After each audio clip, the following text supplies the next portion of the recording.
భూమి మీద ఆవిరి ఆకాశంలోకెళ్ళి తయారయ్యేటటువంటి మేఘాలు కొన్ని మేఘాలన్నీ కలిసి ఒక చోటకి చేరితే అల్పపీడనం అవుతుంది. దీనికి గాలి తోడే ఉధృతమై మరికొన్ని మేఘాల సమూహంతో కలిస్తే అల్పపీడనం అవుతుంది. ఈ అల్పపీడనం ముదిరితే వాయుగుండం అవుతుంది.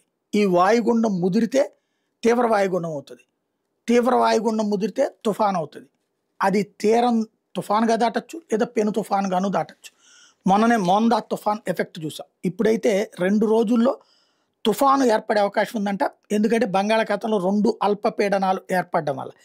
29 తర్వాత అయితే భారీ వర్షాలు వచ్చే అవకాశం ఉందంటే కొమరిన్ ప్రాంతంలో ఉపరితల ఆవర్తనం కొనసాగుతున్న నేపథ్యంలో నైరుతి బంగాళాఖాతంలో కొమరిన్ శ్రీలంక పరిసరాల్లో అల్పపీడనం ఏర్పడే అవకాశం ఉందన్నది ఐఎండీ చెప్తోంది. దీని ఇంపాక్ట్ మంగళ బుధల వారాల్లో కేరళ, తమిళనాడు రాష్ట్రాల్లో భారీ వర్షాలు పడవచ్చు. 29న రాయలసీమ, దక్షిణ కోస్తా జిల్లాలో భారీ వర్షాలు, 30న బాపట్ల, ప్రకాశం, పొట్టి శ్రీరాములు, నెల్లూరు, వైఎస్ఆర్ కడప, అన్నమయ్య, తిరుపతి, చిత్తూరు జిల్లాలో భారీ నుంచి అతి భారీ వర్షాలు కురుస్తాయని అంచనా వేస్తున్నారు.